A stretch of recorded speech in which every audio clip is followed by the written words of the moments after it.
வணக்கம் நண்பர்களே, nature exodus நேயர்களுக்கு வணக்கத்தை தெரிவித்துக் கொண்டு ஒரு மிகச்சிறந்த ஒரு இடத்தை தான் நம்ம வந்திருக்கிறோம் நண்பர்களே. இந்த இடம் பாத்தீங்கன்னா ராமநாதபுரம் மாவட்டத்திலிருந்து நீங்கள் நேரா சாயல்குடி வந்தீங்கன்னா சாயல்குடியிலிருந்து நீங்க இந்த முந்தல் மீன்பிடி தளத்தை நீங்கள் பார்வையிட்டு செல்லலாம். இது மீன்பிடி தளம் மாத்திரமல்ல, இது ஒரு மிகச்சிறந்த ஒரு பீச்சாகவும் சுற்றுலா தலமாகவும் இருக்கிறது நண்பர்களே. இந்த கடல் கரையோரத்துல ஒரு கலராகவும் நடுவுல ஒரு கலராகவும் அதற்கு போக போக ஒரு கலராகவும் மாறிக்கொண்டே இருக்கும். இதுதான் இந்த கடலுடைய ஒரு அதிசயமாக இங்கு சொல்லப்படுகிறது. இப்ப சரியாக 4:30 மாலை. அதனால இந்த இடத்துல கூட்டமே இல்ல. காரணம் என்னன்னா, இந்த இடம் பல பேருக்கு இது ஒரு பீச்சாக தெரியாது நண்பர்களே. கடல் நடுவே கிட்டத்தட்ட ஒரு 100 மீட்டருக்கு அவங்க ஒரு பாலம் அமைத்திருக்கிறாங்க, ஒரு டி ஷேப்ல. ரொம்பவே நடந்து போறதுக்கு ரொம்ப அழகாக இருக்கும். 2 சைடும் பாத்தீங்கன்னா கடலுக்குள்ள நம்ம நடந்து போறது மாதிரியே நமக்கு ஒரு ஃபீலிங் இருக்கும் நண்பர்களே.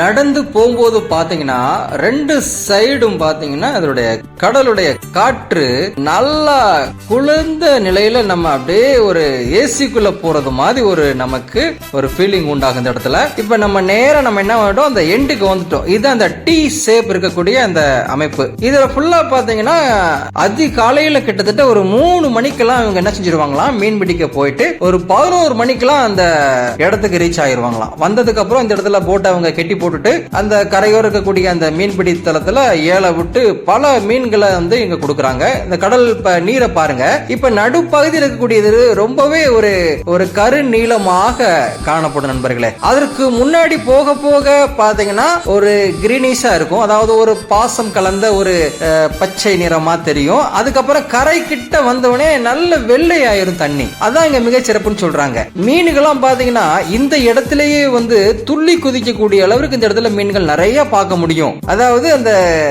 முரல் என்று சொல்லக்கூடிய குட்டி வகையான அந்த முரல் பாத்தீங்கன்னா கூட்டமாக இந்த இடத்துல இருக்கும். ஆனா நம்ம இப்ப கண்ணுக்கு தெரியல, தண்ணிக்குள்ளேயே அது ரொம்ப டெப்த்ல நமக்கு பார்க்க முடியும் இந்த வெயிலுக்கு. அதுக்கும் இந்த முந்தல் கடற்கரை ஓரங்கள்ல பாத்தீங்கன்னா ஏராளமான சங்குகளை நீங்க பார்க்க முடியும். அதாவது இடம்புரி சங்கு, வலம்புரி சங்கு, இந்த சின்ன இந்த கீச்சைன்ல தொங்க விடக்கூடிய சங்கு எல்லாம் நிறையவே பிரவுன் கலர்ல, வெள்ளை கலர்ல, சந்தன கலர்ல, இந்த கலர் நிறையவே கடந்தது.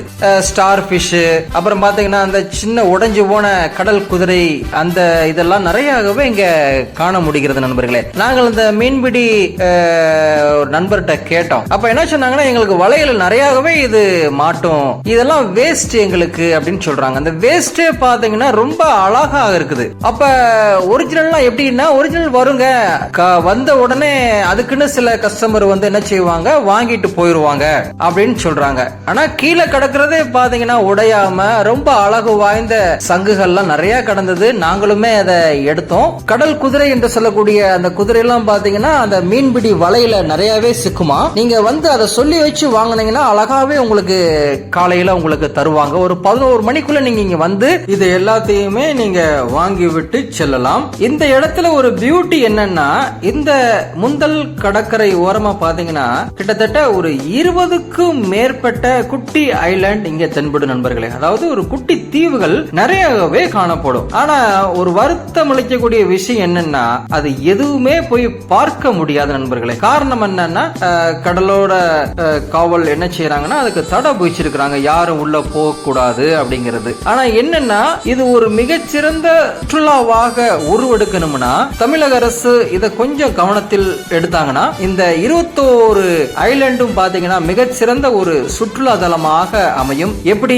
ராமநாதபுரம் மாவட்டத்துல குருசடை தீவுக்கு நம்ம போயிட்டு வர்றோமோ அதே மாதிரி இந்த இடத்திலையும் ஒரு குறிப்பிட்ட அளவு நிர்ணயம் செய்து அவர்கள் இதை வழி நடத்தினாங்கன்னா மிகச்சிறந்த சுற்றுலா தலமாகவும் இது நமக்கு அமையும். முடிந்தால் மதுரையிலிருந்து நீங்க சாயல்குடி போய் பார்க்கலாம், ராமநாதபுரத்திலும் சாயல்குடி வந்து நீங்கள் பார்க்கலாம். இந்த வீடியோ உங்களுக்கு பிடித்திருந்தால் லைக் பண்ணுங்க, மற்றவங்களுக்கு ஷேர் பண்ணுங்க. அப்படி நீங்கள் ஷேர் செய்யும் போது இந்த இடத்தில் மக்கள் வரத்து அதிகமாகும், ஒரு மிகச்சிறந்த சுற்றுலா தலமாக உருவாகலாம். நன்றி நண்பர்களே. இது போன்ற சுற்றுலா தலங்கள் மீண்டுமாக இன்னொரு நிகழ்ச்சியில் நாங்கள் கொடுக்கிறோம். அதுவரை நன்றி கூறி விடைபெறுகிறோம்.